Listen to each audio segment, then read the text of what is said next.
பஸ்பத்துக்கும் சுண்ணத்துக்கும் என்ன வித்தியாசம்? என்ன வித்தியாசம்? சுண்ணத்துல சாரம் இருக்கும், சுண்ணத்துல சாரமும் காரமும் சேர்ந்து முடிக்கணும். பஸ்பத்துக்கு சேரணும். சாரம் எல்லாம் பண்ணீங்கன்னா அது வந்து லைம் ஸ்டோன், பஸ்பம் கிடையாது. சாரம் அதுக்கும் சேரணும். சாரம் சேரலன்னா மருந்து இல்லை, அது விஷம். விஷம்னு கூட சொல்ல முடியாது, கிளாட்டை உண்டு பண்ணிடுதோ தடை. அது பஸ்பம் இல்ல, தடை, பிளாக். பஸ்பத்திலயும் உப்பு சேர்த்து தான் பண்ணணும். உப்பு சேர்க்காம எந்த மருந்து, போடுற எந்த மருந்தும் உப்பு சேர்க்காம பண்ணக்கூடாது. இது விதி. வைத்தியமா பண்ணக்கூடாது. உப்பு சேர்க்காம எந்த புடமும் போடக்கூடாது, எந்த மருந்தும் போடக்கூடாது. ஏன்னா அதெல்லாம் இன்ஆர்கானிக். நீங்க புடம் போடுறது எதை புடம் போடுவீங்க? சிலாசத்து, நண்டுக்கல், நத்தை, நாகபஸ்பம், அப்புறம் வங்கம், இது எல்லாம் ஆர்கானிக்கா? ஆர்கானிக் எதையாவது புடம் போடுவீங்களா? ஆர்கானிக் புடம் போடுற ஆர்கானிக் மெட்டீரியல் ஏதாவது இருக்கா? இந்த பஸ்பம் இன்காஸ்லயே எடுத்துக்கோங்க. சித்தால ஆர்கானிக் பஸ்பம்னு ஏதாவது இருக்கா? பிரண்டை பஸ்பம்னு இருக்கா? பிரண்டை சாம்பல் தான் இருக்கு. வேற என்ன இருக்கு?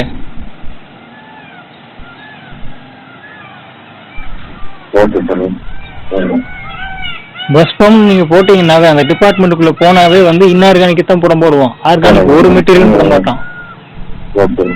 சிரட்டை, தேங்காய் சிரட்டை இருக்குல்ல, கிட்டத்தட்ட இன்ஆர்கானிக். அது சீக்கிரம் டீகம்போஸே ஆகாது, நத்த ஓடு மாதிரி. ஆர்கானிக் தான், ஆனா ஆர்கானிக் இல்ல. சரிக்குமா உடம்பு? நத்த சதை இருக்கு இல்லையா, நத்தைக்கு உள்ளுக்குள்ள சதை, உடம்பு கறி, இதெல்லாம் புடமா போடுறோம். புடம் போடுறதுன்னு போனீங்கன்னா அது இன்ஆர்கானிக் தான் போக முடியும், பொருளுக்கு தான் போக முடியும். ஜடப்பொருள், இந்த ஜடப்பொருள் அத்தனையும் உப்பு சேர்த்து தான் புடம் போடணும். இது வந்து இந்த சித்த மருத்துவ நூல் செய்முறையில சிலதில் இருக்கலாம், இல்லாம போனா. ஆனா இதான் விதி. சேர்க்காம புடம் போட்டீங்கன்னா அது லைம் ஸ்டோனும் உங்களுக்கு பிளாக்கத்தான் உருவாக்குமே ஒழிய பஸ்பமாவே அது ஆகாது. அது பஸ்பமே கிடையாது. ஆமா, உப்பு சேர்த்து தீரணும்.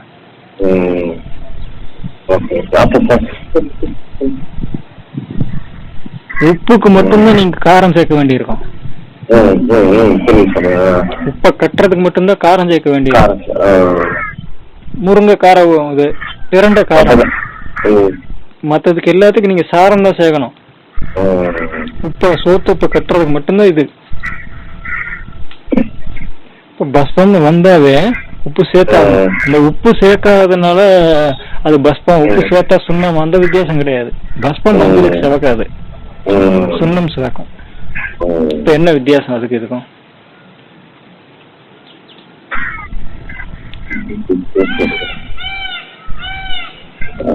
ஏன்னா இந்த சுண்ணம்ங்கிற டாபிக் முன்னாடியே பஸ்பம் வந்துடும். இப்போ பஸ்பத்துல இருந்து சுண்ணத்தை நமக்கு நம்ம என்ன வித்தியாசம்னு சொல்லணும்ல. சுண்ணம் வந்து பஸ்பத்தை விட பல மடங்கு வேலை செய்யும், அதிகமா வேலை செய்யும். அது வந்து முப்புக்கு ஈடுங்கிறீங்க, அது எல்லா வியாதியும் தீக்குங்கிறீங்க. பஸ்பம் வெள்ளையாத்தான் இருக்கு, சுண்ணம் வெள்ளையாத்தான் இருக்கு. அதுக்கு உப்பு சேர்த்தா பண்றீங்க, இதுக்கும் உப்பு சேர்த்தா பண்றீங்க. என்ன எந்த வகையில் வித்தியாசமாகுது? மஞ்சளுக்கு இது செவக்காது. அதனால என்ன, எப்படி பேதப்படுறது? இது நிறைய உஷ்ணம் வாங்கியிருக்கு, அது கம்மியா உஷ்ணம் வாங்கியிருக்கு. அது ஒரு ஜாஸ்தி. இதுல என்ன இருக்கும் சாமி பஸ்பத்துல? கொஞ்சம் அய பஸ்பம் இருக்கு, அய சுண்ணம் இருக்கு. என்ன வித்தியாசம்? லோக பஸ்மான்னு ஒண்ணு இருக்கு, ஆயுர்வேதிக் லோக பஸ்மா. அது அய பஸ்மம், சிவப்பாதான் இருக்கும். நெருப்பு நிறத்துல இருக்கும், அது பஸ்மா. லோக சுண்ணம் ஒண்ணு இருக்கு, அய சுண்ணம் இருக்கு. அய சுண்ணம் செய்யறது கிடையாது, அய சுண்ணம் இருக்கு. இதுக்கு இருக்கு என்ன வித்தியாசம்? அய சுண்ணம் எப்படி செய்ய முடியும்? முதல்ல ரச சுண்ணம் எப்படி செய்ய முடியும்?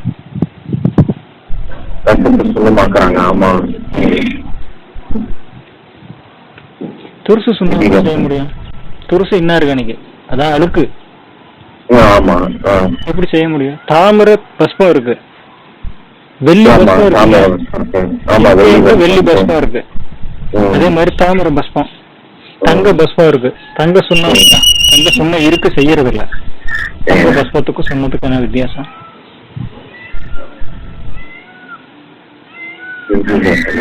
பெருசு, இது வந்து பெரிய விஷயம். அதனாலதான் சுண்ணம் வந்து எல்லாத்தோட சிறந்ததுங்கிறது.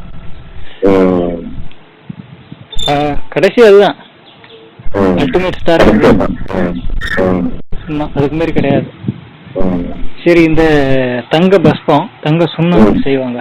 தங்க சுண்ணம் எதுல வருது? வைத்தியத்துல கிடையாது, டிபார்ட்மெண்ட்ல அது கிடையாது. தங்க சுண்ணம் எதுல இருக்கு?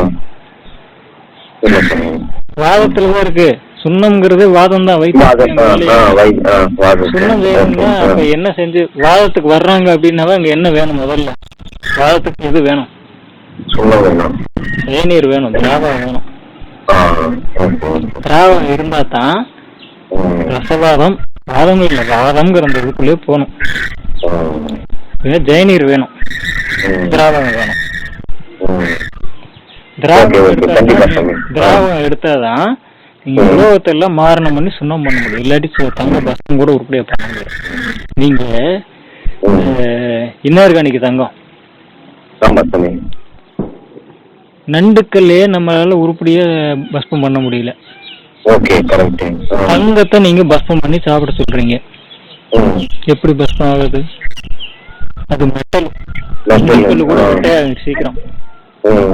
நண்டுக்கல் கூட வெந்து சுண்ணாம்பா மாறிடும், பொடி பொடியா மாறிடும். இதுலயா டைலூட் ஆகும், அதாவது சுத்தம். தங்கம் எவ்வளவு தடவை நீங்க எடுத்தாலும் மறுபடியும் நிற்கும்.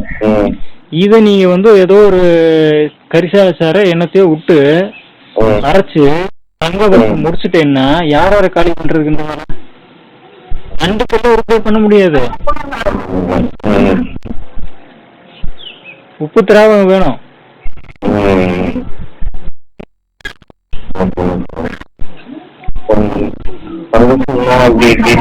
தங்க பஸ்பம் சுண்ணம் பத்தி பேசல, வேற சரியா முடியாது. பஸ்பம் எப்படி உருப்படியா பண்ண முடியுங்கிறேன். வெள்ளி பஸ்பம் எப்படி உருப்படியா பண்ணுவீங்க?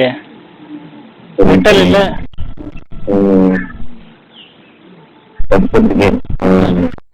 எப்படி பஸ்பம் ஆகும்? அது முதல்ல அதுக்குள்ள அங்க இன்ஆர்கானிக் சின்ன சின்ன பீஸா உள்ளுக்குள்ள இருக்கும், சரியா முடிக்க முடியாது வெள்ளி பஸ்பத்தைய. எப்ப மெட்டல்ஸை நீங்க பஸ்பம் பண்ணணும்னாவே அதுக்கு திராவகம் வேணும். திராவகம் எதுல இருந்து எடுக்கிறது? உப்பு. திராவகம் முடியும், வேற எதுல இருந்து எடுக்க முடியாதுல்ல. செம்புல இருந்து திராவகம் எடுக்க, பரிகாரத்துல இருந்து திராவகம் எடுக்கலாம். ரசத்துல இருந்து திராவகம் எடுக்க முடியுமா? ரசத்தை, பாசனங்கள் எல்லாத்தையும் உப்போட சேர்த்து திராவகம் வடிக்க முடியும். வெறுமனே இதுல இருந்து திராவகம் வடிக்க முடியாது. திராவகம் வடிக்க முடியாது. உப்புக்குள்ள செலுத்தி இதுல இருக்கக்கூடிய அந்த காரத்தன்மை இருக்குல்ல, இதெல்லாம் லைமு, சுண்ணாம்பு, இதெல்லாம் பேர் வேற வேறையா இருந்தாலும் வெள்ளை பேசானா, துருசு பேர் வேற வேறையா இருந்தா அதெல்லாம் லைமு, ஜடப்பொருள். அதுக்குள்ள பூநீர் கிடையாது, ஏன்னா கீழே போய் செட்டில் ஆகுது இல்ல. அதெல்லாம் அதுல இருக்கக்கூடிய நெருப்பு ஆனா உள்ளுக்குள்ள இருக்கும், உஷ்ணம் இருக்கும். அதான் உப்புக்கு மாத்திடுவோம் நம்ம.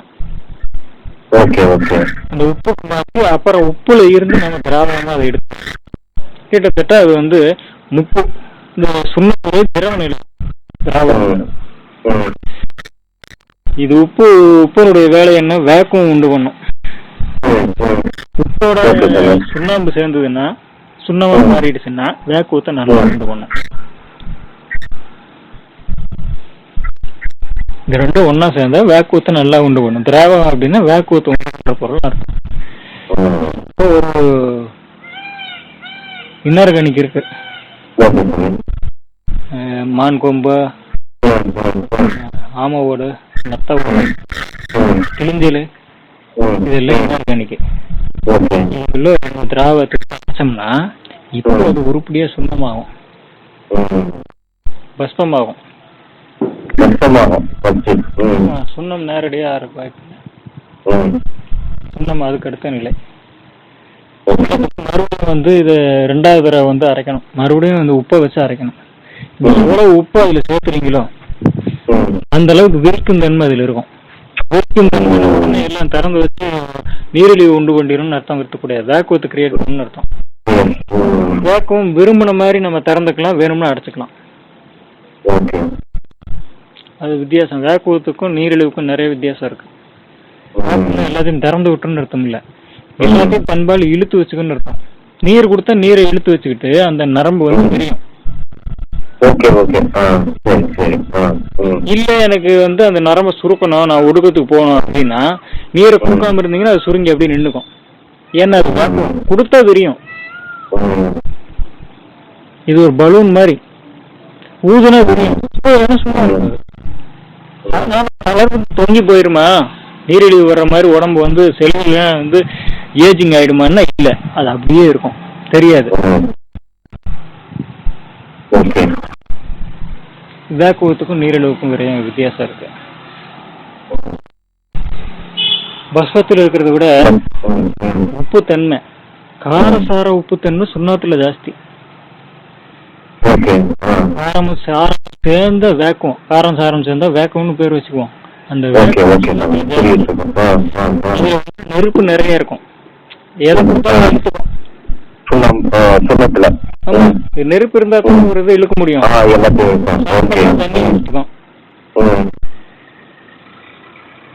இதுல நெருப்பு ஜாஸ்தி சுண்ணத்துல, பஸ்மத்துல கம்மி. வந்து மஞ்சளுக்கு செவக்கும், மெதுவா 2 நாள் கழிச்சு செவக்கும். அதுக்கும் செவக்கம் இருக்காது. சீக்கிரமா செவக்கும் அப்படின்னா சீக்கிரமா செவக்குதுன்னா சுண்ணம் ஆயிடுச்சுன்னு அர்த்தம். அது இல்ல, நெருங்குற நிலைதான். ஆனா இந்த சுண்ணம் வந்து உடனே எடுத்துக்காது.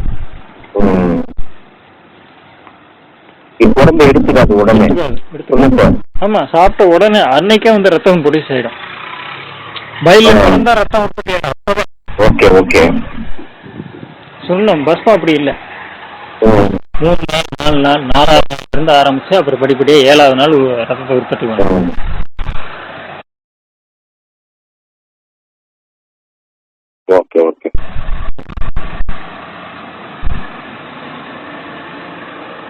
மஞ்சளுக்கு செவக்கணும்னா, பொருள் செவக்கணும்னா மஞ்சள் கலர்ல இருக்கு, செவக்கணும்னா அது எப்படி செவக்கும்?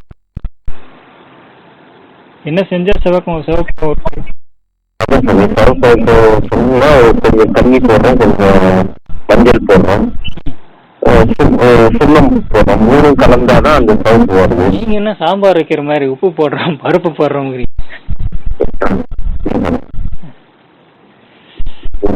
பொருள் சேர்ந்தாதான் சவுக்குது.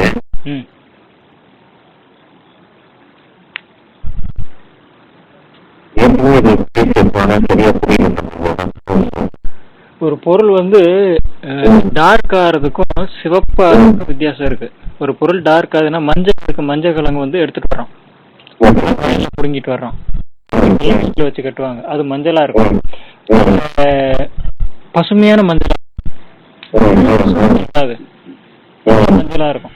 எடுத்து வச்சோம்னா கொஞ்ச நாள்ல காய ஆரம்பிக்கும். இப்ப நீர் வெளியில போகுது, அப்ப வந்து டார்க்கான மஞ்சளா மாறும். இன்னும் அப்படியே வச்சிருந்தீங்கன்னா பழுப்பு மஞ்சள்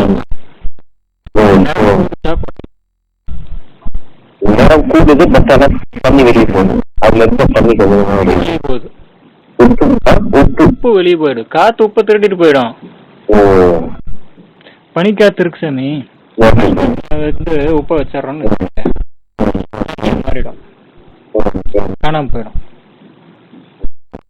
தண்ணியா மாறுதுனாவே அதுல இருந்து உஷ்ணத்தை எடுத்துட்டு போயிடுச்சு இல்ல, உப்பு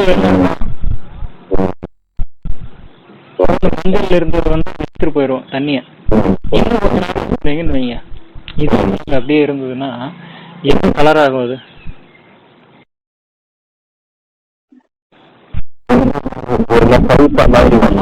மஞ்சள் மாறிடும், பழுப்பாயிடும். பழுப்பாகுதுன்னா பழுப்பாத்தான் இருக்கு, செவக்க முயற்சி பண்ணி கெட்டு போச்சு. அது பழுப்பு சூடு இன்னும் கொடுத்தோம்னா அது சிவப்பாகும். சிவக்க முயற்சி பண்ணி கெட்டு போயிடுச்சு. போனதுனாலதான் அது வந்து பழுப்பாவே மாறி வந்ததாவே நீர் போனா தான் வரும். சிவப்பாகணும்னா எண்ணெய் இருக்கணும். இப்போ உப்பையும் எண்ணெயும் சேர்த்தோமோ அப்ப அந்த பொருள் சிவக்கும். உப்பு, எண்ணெய், நெருப்பு இதெல்லாம் பொருள். சுண்ணத்துல அதிகமா உஷ்ணத்தை கொடுக்குறோம், உப்பு காரத்தை கொடுக்குறோம், உஷ்ணத்தை கொடுக்குறோம். இந்த உஷ்ணத்தை கொடுக்கும்போது எண்ணெய் வந்து ஆவியா இருந்தா அது சுத்தம். என்ன இப்ப சுண்ணம், அரிசி சுண்ணம் பண்றோம். அரிசியில தண்ணி எடுக்கிறாங்களே, ரைஸ் பிரான் ஆயில் ஒன்று எடுக்கிறாங்கல்ல.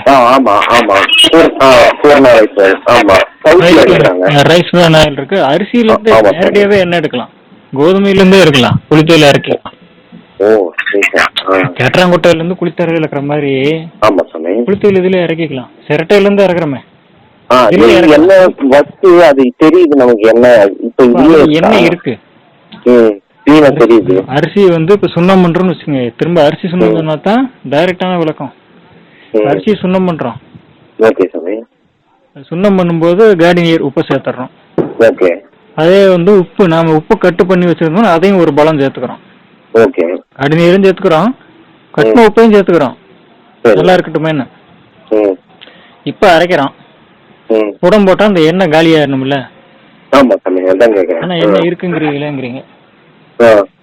அந்த எண்ணெய் ஃபேட்டா தான் உள்ள இருக்கும், முதல்ல வெளியில வராது. எதுலயுமே ஃபேட்டா தான் இருக்கும், வெளியில வராது. எண்ணெய வெளியே வராது, கசிஞ்செல்லாம் வராது. எப்போ வந்து வெயில் சேருதோ, உஷ்ணம் சேர்ந்து நீர் வெளியே போகுதோ, அப்ப வந்து கசிஞ்சு வெளியே வர ஆரம்பிக்கும். தேங்காய் வந்து தேங்காய் கொப்பரை தேங்காய் காய வைக்கும்போது அது எண்ணெய் மேல அப்படியே இருக்கும், தொட்டா தெரியும். நீர் போன உடனே அது வெளியில வர ஆரம்பிக்கும், கொஞ்சம் கொஞ்சமா கசிஞ்சு. ஆனா அது ஆட்டினா தான் மேல என்ன வருது இல்ல, அப்படியே கையில தொடச்சு எடுத்துக்குமோ போதுமா? இல்ல, இது வந்து வெயில் இருக்குல்ல, வெயிலால உருக்க முடிஞ்ச ஃபேட்டை உருக்கி வந்து வெளியில எண்ணெயா கொண்டு வந்துருச்சு. இன்னும் சேச்சுரேட்டட் ஃபேட் கொழுப்பா உள்ளுக்குள்ளேயே தேங்காய்க்குள்ள கிடக்கும். ஆட்டினா சூடு கொடுத்தா தான் அது வெளியே வரும், அழுத்தினா தான் வெளியே வரும். அதுவும் சும்மா வராது, வெல்லம் போடணும், தண்ணி ஊத்தணும், சாரம் ஊத்தா தான் அப்ப எண்ணெய் வெளியே வரும். வெளியே வேற வெறுமனே வராது அது. சரி, இந்த எண்ணெய் வெளியே வந்துருச்சுல்ல, இதே மாதிரி அரிசியிலையும் வந்து ஹை சூடு கொடுக்குறோம்ல, புடம் போடும்போது அந்த சூட்ல வந்து அந்த அரிசியில இருக்கிற ஃபேட் வந்து மெல்ட் ஆகி எண்ணெயை வெளியில வரும். எண்ணெய் வெளியே வந்து அடுத்த நிலை என்ன ஆகும், ஏற்கனவே இதை பேசியிருக்குமே. உருகி எண்ணெயா மாறிடுச்சு. இந்த எண்ணெய் என்ன ஆகும், அதுல இருந்து பத்து எரியக்கூடிய ஃபியூல் பிராணம் உற்பத்தி ஆகும், சுத்த பிராணம் உற்பத்தி ஆகும். இது எங்க போகும்? அது உள்ளுக்குள்ளே சுத்தம். இல்லன்னா அரிசி என்ன பண்ணும், வெளியில எல்லாம் போகாது, உள்ளுக்குள்ளேயே தான் சுத்தம். இந்த அரிசிக்குள்ள பூந்து மிச்சம் இருக்கிற ஃபேட் எல்லாம் உடைக்கும். வெளியில இருந்து நம்ம கொடுக்குற ஒரு உஷ்ணம் ஒண்ணு இப்ப உள்ளுக்குள்ளேயே பிராணம் ப்ரொடியூஸ் ஆகுது, அது பத்தி எரியும். நீங்க வந்து சீலையை உடைச்சீங்கன்னா தெரியும், உடம்பு போடும்போது சீலையை உடைச்சா உள்ளுக்குள்ள பத்தி எரிஞ்சிட்டு இருக்கும் தெரியும். உடைக்கப்படாது, அது என்ன பண்ணும், உள்ளுக்குள்ள போய் மிச்சமே இருக்கிற ஃபேட் அணுக்கள் எல்லாம் இந்த நெருப்புனால முழுசா அதை பிரிக்க முடியாதுன்னு வச்சுக்குவான். புடம் போடும்போது இந்த உள்ளுக்குள்ள இருந்து உற்பத்தி ஆகிற அந்த பிராண சுத்த கணல் வந்து உள்ள போய் எங்கெங்க மூலமுடுக்கள் எல்லாம் ஒளிஞ்சிருக்கோ அத்தனை ஃபேட்டையும் வெளியில கொண்டு வந்துடும். எல்லா ஃபேட்டும் வந்து கடைசியில எண்ணெயா மாறும். இந்த எண்ணெய் எல்லாமே கடைசியில பிராணனா மாறிடும், சுத்தக்கணலா மாறிடும். இந்த சுத்தக்கணல் முழுக்க எங்க போகும், திரும்ப அந்த இதுக்குள்ள. சுத்தக்கணலுடைய இயல்பு என்ன? சுத்தக்கணல் வந்து பிராணம், ஓங்காரம், திருவரல். ஓங்காரத்துடைய இயல்பு என்ன? எல்லாத்தையும் மாயை கிடைச்சா மாயையோட கலந்துக்கும், இரண்டரை கலந்துரும், நீங்க பிரிக்க முடியாது. அதனால உள்ளுக்குள்ள ஒரு மாயை இருக்கு, என்னது? அந்த அரிசி சுண்ணம் உள்ளுக்குள்ள உற்பத்தியான பிராணன் அதனோட ஃபேட்டை உடைக்கிறதுக்கே பயன்பட்டுருச்சு. விறகுல இருந்து ஒரு நெருப்பை கொடுக்குறோம் உடம்பு போடும்போது. ஓகே சாமி. விறகுல இருக்கக்கூடிய உப்பு சாரம் எல்லாம் போய் அந்த அரிசிக்கு சேர்ந்துருச்சா? சேராது, அது வெளியில தான் சாமி, வெளியில போயிடும். சேரல, உள்ள போயிடுச்சானே, சுத்தாக்கனெல்லாம் மாதிரி உள்ள போயிடுச்சு. அந்த பானையை சூடு பண்ணி உள்ளுக்குள்ள போய் அந்த அரிசி இப்ப வந்து பசமா மாத்திருக்கு. அதுல இருந்து எண்ணெய் வெளியில இதேதான் வந்து உள்ளே நடக்கும். விறகுக்கு பதிலா அந்த அரிசியிலேயே இருந்து உற்பத்தியான நெருப்பான பிராணன் இந்த எண்ணெய் அந்த அரிசியவே வேக வைக்கும், அதாவது சிதைக்கும், சிதைச்சு உடச்சு ஃபைனஸ்டான சுண்ணமா மாத்திரும். இது வந்து ஆதி பொருளா மாறிடும். அப்ப அந்த சுத்தகனல் எங்க இருக்கு? அதுக்குள்ளேயேதான் இருக்கு, வெளியில எங்கேயும் போகல. அதை சாப்பிடும்போது நமக்கு அதுவும் கிடைக்கும். அதனால வெளியில ஓப்பன்ல வச்சு எரிச்சிங்கன்னு வைங்க, சுத்தம் கிடைக்கும். மஞ்சளுக்கும் அது சிதக்கும். அது சுண்ணமாயிடுமா, அது சுத்தக்கனல் தங்குமானா தங்காது, ஓங்காரம் வெளியில ஓடி போயிடும், முடிஞ்ச வரைக்கும் ஓடிடும். அப்ப அதிக சூடுதான் ஒரு விஷயத்த வந்து பஸ்பமாவும் சுண்ணமாவும் மாத்துது. அந்த எண்ணெயை வெளியே வர வச்சு இந்த எண்ணெயை வெளியே வர வைக்காம இது கம்மி சூடு கொடுக்குறோம். இந்த எண்ணெய் வெளியில வந்துருச்சா, எண்ணெய் வெளியில வந்த உடனே என்ன பண்ணும், இதுல இருந்து வெளியில இந்த அரிசியில இருந்து எதெல்லாம் வெளியே வந்துருச்சு? உப்பு வெளில வந்துருச்சு, தண்ணி வெளியில வந்துருச்சு, எண்ணெய் வெளியில வந்துருச்சு. கீழே மாயை மட்டும் சுண்ணமா கிடக்குங்க. ஜீவன் என்னென்ன வகையில எல்லாம் இருக்கு அதெல்லாம் வெளியில ஓடி வந்துருச்சு. பஞ்சபூதம் தனியா ஓடி வந்துருச்சு, மாயை தனியா கிடக்கு. சரி, இப்ப இதெல்லாம் பிரிச்சுட்டோம்ல, இது எது கூட சேர்த்தாலும் அந்த பொருள் இருக்கிற ஃபேட்டை வெளியில கொண்டு வந்துடும். ஏன்னா இதுல இருக்கிற சூடு. ஆமா, அழுத்தி கண்ணுக்கு வேணா தெரியாது, ஆனா இது செக்குல எண்ணெய் எல்லாம் போட்டு ஆட்டுற மாதிரி அழுத்தி உடச்சி உள்ளு கொடுக்கறதுல வெளியில கொண்டு வந்துடும். அவ்வளவு ப்ரெஷர் அதுக்குள்ள இருக்கும், தெரியாது. மஞ்சளோட சேர்த்தன, மஞ்சள் தூளோட சேர்த்தனோம்னா என்ன பண்ணுது, அதுல இருக்கிற எண்ணெயை வெளியில கொண்டு கக்கிரும். அது எண்ணெய் எப்ப எண்ணெயும் சுண்ணாமும் சேருதோ, எண்ணெய் சுண்ணாமு உப்பு இதெல்லாம் சேருதோ அங்க சிவப்பு உண்டாயிடும், சிவக்கும். இதுல சிவப்பு கலர் மட்டும் அது சிவப்பா ஏன் மாறணும்? வேற கலருக்கு என்ன காரணம்? அது பச்சையா மாறக்கூடாதுங்கிறீங்களா? அந்த நிலைக்கு அது ஏன் போகக்கூடாது? பச்சையா மாறினா குறையுதுன்னு அர்த்தம், நிறம் மங்குதுன்னு அர்த்தம். ஒரு பொருள் வந்து சிவப்பு நிறத்துல இருக்கு, பழுப்பு நிறத்துல இருக்கு. இப்ப பழுப்பு சிவப்பு எல்லாமே, பழுப்பு வந்து சிவத்தினுடைய ஆரம்பம் தான் வச்சுக்கோங்க. அந்த பொருள் மேல காத்து போட்டுக்கிட்டே இருக்கு, நீர் போட்டுக்கிட்டே இருக்கு. அந்த காத்தினுடைய வேலை என்ன, அதுல இருந்து உப்பு எடுத்துட்டு போயிடும், முடிஞ்ச வரைக்கும் எண்ணெய் எடுத்துட்டு போயிடும். தண்ணி அதே மாதிரி தானே, தண்ணி போட்டுச்சுன்னா அந்த பொருள் இருக்கிற உப்பு அழிஞ்சு ஓடிடும், எண்ணெயும் ஓடிடும். இப்ப அந்த பொருளே பச்சை நிறம் மாறிடும், மெல்ல மெல்ல பச்சையா மாறிட்டு இருக்கும் அந்த பழுப்பு. நம்ப முடியலையா? செம்பல் இப்படித்தான் களிம்பு உண்டாகுது, செம்பல் இப்படித்தான் களிம்பு உண்டாகும், செம்பு பாத்திரத்துல. அப்ப அதுல இருந்து உப்பும் எண்ணெயும் போனா தானே பச்சையாகும். இப்ப உப்பு எண்ணெயும் சேர்ந்தா அது வந்து பச்சைக்கு வராது, மேல எல்லாம் போகும். உஷ்ணம் இழந்தா தான் பச்சைக்கு வரும். அது உஷ்ணம் சேர்ந்தா அட்லீஸ்ட் பழுப்புக்காவது வரும்ல, செம்பு மாதிரி. மேம்பட்ட போகும். உஷ்ணமும் நிறங்களும் வேற வேற இல்ல, ஒண்ணுதானே. நீளத்துக்கு பச்சை மேல, பச்சை மஞ்சள் மேல, மஞ்சளுக்கு சிவப்பு மேல, சிவப்புக்கு வெள்ளை மேல.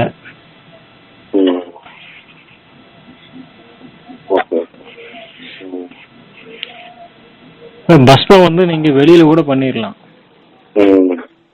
வெளியில காத்தாட வச்சு கூட திறந்த வெளியில வச்சு வந்து வெளியில வச்சு பண்ண முடியும். ரெண்டுக்கு வித்தியாசம் இருக்கு. இதுல சுத்த கனல் அதிகம். இது கண்ணுக்கு புலப்பட்டாலும் புலப்படாட்டாலும் இதுக்குள்ள போய் நல்ல சூட்டை உண்டு பண்ணும், அதாவது ப்ரெஷர் உண்டு பண்ணும். ப்ரெஷர்ல இதயம் தெரிக்கிற மாதிரி ப்ரெஷர் இமேஜின் பண்ணிக்கப்படாது, ஓட்டத்தை தூண்டி விடும். இந்த பிளாக்கை வந்து ஓட்டத்தை தூண்டி விடுறதுனால அந்த நம்ம உடம்பு ஃபேட்டு தான், உடம்பு முழுக்க ஃபேட்டு தான், வேற எதுவுமே இல்லை. உடம்பு முழுக்க ஃபேட்டு தான். இது நம்ம முடியலன்னா எள்ள வந்து ஆட்டி எடுத்துறோம்னு வச்சுக்கோங்க, எண்ணெய் கிடைச்சிருது, நல்லெண்ணெய் கிடைச்சிருது, மீதி எள்ளு புண்ணாக்கு சக்கையா இருக்கும். இத காய வச்சு எரிச்சிங்கன்னா எரியும். எண்ணெய் இருந்தா தானே ஒரு பொருள் எரியும். சரி, இந்த எண்ணெய் இல்ல, முதல்ல ஒரு பங்கு எண்ணெய் எடுத்துட்டோம், இப்ப இது 2வது பங்கு எண்ணெய். ஆனா இந்த எண்ணெய் வேற வித்தியாசத்துல இருக்கும். முதல்ல ஒரு எண்ணெய் எடுத்தோம்ல, இந்த எண்ணெய் உடம்புக்கு நல்லது. இது என்ன பண்ணும், இந்த எண்ணெயில உப்பு காரம் 2 இருக்கும் ஆட்டி எடுத்த எண்ணெயில. இது வந்து நரம்பு விரிக்கவும் செய்யும், ஓட்டத்தையும் தூண்டிவிடும். செப்பில நம்ம ஆட்டி எடுத்த எண்ணெய். 2வது அந்த புண்ணாக்குள்ள ஒரு எண்ணெய் இருந்துச்சுல்ல, அந்த எண்ணெய் இல்லைன்னு இப்ப பத்தி எரியாது இல்ல, கல்லு பத்தி எரியாது இல்ல. இந்த எண்ணெய் எரியுது, ஆனா உள்ளுக்குள்ள சிக்கப்பட்டு போய் உள்ளுக்குள்ள எண்ணெய் இருக்கும். அது இந்த எண்ணெய் வந்து ஜிப்ச எண்ணெய். அதே மாதிரி அண்டக்கல்லையும் எண்ணெய் கிடக்கும் அடியில. நாம சொன்னாலும் அது கீழே போய் எண்ணெய் உப்பு இழந்துட்டே தான் கீழே போகுது அப்படின்னு சொன்னாலும் எந்த பொருளையும் சுத்தமா ஃபேட்டை யாராலையும் உறிஞ்சிக்க முடியாது. எப்ப அதுல இந்த பொருள் இருந்து ஃபேட்டை முழுசா எண்ணெயை முழுசா பிரிக்க எடுக்க முடியுதோ அது வந்து மாயா, சுத்த மாயாவும் மாறிடும். அதாவது சுண்ணமா மாறிடும், ஆதி பொருளாவே மாறிடும். சரி, இப்ப இதை எடுத்துட்டோம்ல கடைசியில இந்த எண்ணெய், அப்ப அந்த எண்ணெய் இருந்தது இல்ல, அந்த எண்ணெயை தீர்ந்துட்டனால இப்ப என்ன நிலைக்கு போயிடுச்சு, அது கரியா போயிடுச்சு, கார்பன் ஆயிடுச்சு. இப்ப அது என்ன பண்றா, கிடக்கு, இதை எடுத்துட்டு வந்து கருப்பாயிருச்சுன்னு வச்சுக்கோ, கரியா கிடக்கு, எடுத்துட்டு வந்து என்ன பண்றான், மறுபடியும் அரைச்சு சின்னதா இந்த கம்ப்யூட்டர் சாம்பிராணி இருக்குல்ல மாதிரி வில்ல பண்ணிட்டு இப்ப பத்த வச்சீங்கன்னா அப்பயும் புகையும். எண்ணெய் இல்லாம புகையுமா? இது புரியலன்னா தேங்காய் சிரட்டையில இருந்து புளித்தையில இறக்கிடுறோம், சிரட்டையில சில்லு சில்லா கறி கிடக்கும். புளித்தையில நம்ம ஒரு பக்கம் இறக்கிட்டோம், இந்த புளித்தையில நல்லெண்ணெய் மாதிரி விரிக்கவும் செய்யும், சுத்த கனல் இருக்கும். இன்னத்துலயும் வேற வடிவம், அது முப்பனுடைய வேற வடிவம். அது இப்ப அந்த கறி கிடக்குல உள்ளுக்குள்ள, இதை எடுத்து நீங்க சாம்பிராணி போடலாம். நீங்க கம்ப்யூட்டர் சாம்பிராணி பண்ணலாம், புகையும் இல்ல. இதை வச்சு எடுத்துட்டு நீங்க மெட்டல உருக்கலாம். இத வந்து உமிக்குள்ள போட்டு வச்சுட்டு கறி வச்சு ஊதுவோம்ல உருக்குள்ள,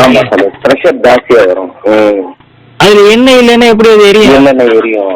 சரி, இது எல்லாம் உருக்கி முடிச்சிட்டீங்கன்னா, ஊதி முடிச்சிட்டீங்க, இப்போ நல்லா ஊதிட்டோம், மெட்டலை உருக்கி எடுத்துட்டோம். இப்ப கடைசியில அது என்ன ஆகும், சுண்ணாம்பா கிடக்கும், சுண்ணாம்பாயிடும், அதாவது சுண்ணமாயிடும். ஆனா சுண்ணம் இல்ல, அது சுண்ணாம்பு.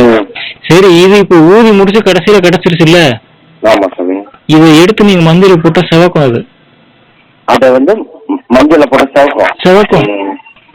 தேங்காய் சிரட்டையில நீங்க குளித்த எடுத்துட்டு அப்புறம் அந்த கறியை வச்சு ஊதி எடுத்து மெட்டையும் உருக்கிட்டு கடைசியில வந்து இப்ப சாம்பல் கிடக்காது, அதை போட்டீங்கன்னா இப்ப மஞ்சளுக்கு செவக்கும். இதுவும் முழுசா தேங்காய் நம்ம புடம் போட்டதும் ஒன்னானா ஒண்ணு கிடையாது, புரிஞ்சுக்கணும் வித்தியாசம். கடைசி வரையும் அந்த எண்ணெய் இருந்துட்டே இருக்குது, எண்ணெய் தான் உருவத்தை கொடுக்கும், ஃபேட்டு தான் உருவத்தை கொடுக்கும். எடுத்துட்டா சூட்சமா மாறிடும். சுத்தமா எல்லாம் மாறாது, மாயே மாறிடும்.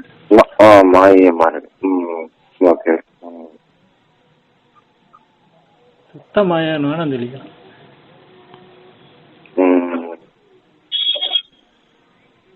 இது வெளியில வச்சு எரிச்சா இது பஸ்பம், பிரண்டை வந்து கடைசியில இந்த தேங்காய் ஓடு வந்து கடைசியில சாம்பல் ஆயிடுச்சுல, இது போட்டாலும் மஞ்சளுக்கு செவகம். நானும் சுண்ணம் தான் முடிச்சிருக்கேன், நீயும் சுண்ணம் தான் முடிச்சிருக்க அப்படின்னு சொல்லி அதுல இருக்கிற எண்ணெய் முதல்ல வந்துச்சுல ஒரு எண்ணெய், எண்ணெய் ஆட்டும் போது ஒரு எண்ணெய் கிடைச்சது, தேங்காய் சிரட்டை கொளுத்தி எடுக்கும் போது ஒரு எண்ணெய் கிடைச்சது. இந்த இது எண்ணெய் பூரா எடுத்துட்டு அதான் நாசம் பண்ணிட்டு வீணா கீழே விட்டுட்டு கடைசி இந்த வெறும் ஜிப்சம், ஜிப்சம் நீங்க வந்து அந்த முதல் எண்ணெய் இருக்கு இல்லையா, 3 வகையான உப்பு சொல்லியிருக்கேன், 3 வகையான உப்பு இருக்குன்னு சொல்லியிருக்கேன். கடைசி நிலையில இந்த எள்ளு புண்ணாக்குள்ள ஒரு எண்ணெய் இருந்துச்சுல்ல, அது ஒரு உப்பு. எண்ணெய்க்கு எப்பவும் உப்பு இருக்கும், இல்லாட்டி எண்ணெய் உறைஞ்சு போயிடும். உறைஞ்சாலும் உப்பு இல்லாம எதுவுமே கிடையாது. எதுவுமே பிரிக்க முடியாது. ஏன்னா உப்புனுடைய அடுத்த நிலை என்ன? கடைசி நிலை சுண்ணம். சுண்ணம் தான். அதுவும் சுண்ணம். மரம் செடி எல்லாம் போட்டா அது கல்ல மாறிடுது. சுண்ணம் தான். எல்லாத்துக்குள்ளயும் சுண்ணம் இருக்கும். பருப்பொருள் இல்ல, உலகத்துல அத்தனை பொருளுக்குள்ளயும் சுண்ணம் இருக்கும். காத்து உட்பட கண்ணுக்கு தெரிஞ்சு தெரியாம எல்லா இடத்துலயும் இருக்கும். சுண்ணத்தினுடைய கீழ்நிலை உப்பு, அதனுடைய கீழ்நிலை தண்ணி, தண்ணியினுடைய கீழ்நிலை உலகங்கள், உயிர்கள், எல்லாமே எல்லா பொருளும் தண்ணி இருக்கும். சரி, இந்த கடைசியில எள்ளு புண்ணாக்குள்ள இருந்த எண்ணெய் போல எரிச்சு எள்ளு புண்ணாக்கை கறியாக்கி சாம்பலாக்கி கடைசியில பஸ்மமாக்கிடுறோம். இதையும் நல்லா ஊதி எடுத்து சுண்ணமா மாத்திட்டு இதை தின்னோம்னா என்ன கிடைக்குங்கிறீங்க? பிளாக் தான் உருவாகும். வெறும் நிறைய உப்பு வெளியே போயிடுது, ஓட்டமே இல்ல. உப்பையும் எண்ணெயும் எடுத்துட்டோம். ஆனா உப்பு எண்ணெய் அதுக்குள்ள இருக்கும். 3 ஸ்டேஜா இருக்குல்ல. முதல் ஸ்டேஜ்ல அந்த எள்ளுல இருந்து சுத்தமான எண்ணெய் ஆட்டி எடுத்துட்டோம் செக்குல. ரெண்டாவது ஸ்டேஜ்ல புண்ணாக்குள்ளே இருந்தது, எரிச்சு கறி ஆயிடுச்சு. இந்த கறி இப்ப 3வது தடவை எரிக்கணும். இப்ப எரியுது கடைசி. அப்புறம் தான் அது சுண்ணமா மாறுது, பசுமா மாறுது. 3 எண்ணெய் இருந்தது இல்ல. இது 3மே 3 வகையான உப்பு, 3 வகையான எண்ணெய், 3 ஸ்டேஜ். நேரடியா ஒரே நேரத்தில் நம்மளால எதுல இருந்துமே பிரிக்க முடியாது. ஒரே நேரத்துல எல்லாத்தையும் டைரக்டா சுண்ணமா மாத்த முடியாது. முதல் நிலையில அதுல இருந்து எண்ணெய் வெளியில வரும். அரிசி போட்டீங்கன்னா அந்த எண்ணெய் 2வது எண்ணெயா மாறும். அதுக்கப்புறம் 3வது எண்ணெயை பிரிய வச்சு அப்புறம் தான் அதை சுண்ணமா மாத்த முடியும்.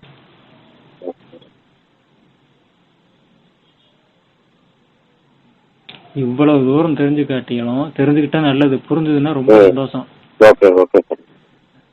தெரியாட்டாலும் சொன்னபடி அந்த சுண்ணம் செஞ்சு முடிச்சுக்கிட்டா, ஏனோ தானோன்னு செஞ்சுக்கிட்டு அரிசி தானே எரிக்க போறான் அப்படின்னு சொல்லிட்டு அரிசி பஸ்மம் பண்றோம், அரிசி சொன்னதான பண்ண போறோம், வடசட்டியில போட்டு வறுத்து கறியாயிடும். அதுவும் கறியாகும். இந்த கறி பேதி கட்டுறதுக்கு பயன்படும். ஏரியா போனா, சீதபேதி போனா, கால்ரா வந்தா இது பேதி கட்ட பயன்படும். ரொம்ப அற்புதமா இருக்கு. ஏன்னா அது பிளாக் ஐயா. பிளாக் இல்ல, பிளாக் தடை. பிளாக் இல்ல, கருப்பு. கருப்பு இல்ல, மலம், மண்ணு, தடை. என்ன நீங்க எரிக்கும் போது அதுல இருந்து எண்ணெய் பூரா மேல விட்டீங்க. முதல் ரக எண்ணெய் எல்லாம் வெளியில விட்டீங்க, ஓடிடுச்சு. அது உள்ளுக்குள்ள போகல. நீங்க சீலை பண்ணாம எவ்வளவு டைட்டா மூடி வச்சாலும் அது ஓடி போயிடும். உப்பு நீராவிய ஓடிடும், என்ன ஆவிய பறந்து போயிடும். அதனாலதான் அது தடைங்கிறதுனால பேதி கட்ட பயன்படுது. இந்த கறிக்கும் இதையே எடுத்து நீங்க புடம் போட்டு மறுபடியும் புடம் போட்டீங்கன்னா இதுவும் சுண்ணம் ஆகும். இதுவும் முறையா முடிச்ச அரிசி சுண்ணமும் ஒன்னான்னா இல்ல. கடமைக்கு செஞ்சா அது எங்கேயாவது கொண்டு போய் தள்ளி விட்டுரும். சுண்ணத்துக்கும் கறிக்கும் முறையா செய்யற சுண்ணமும் இந்த கறியும் நீங்க ஏனோதானோ புடம் போடுறதுக்கும் நிறைய வித்தியாசம் இருக்கு. முறையா செஞ்சு வச்சுக்கணும். இது பஸ்பத்துக்கும் சுண்ணத்துக்கும் உண்டான வித்தியாசம்.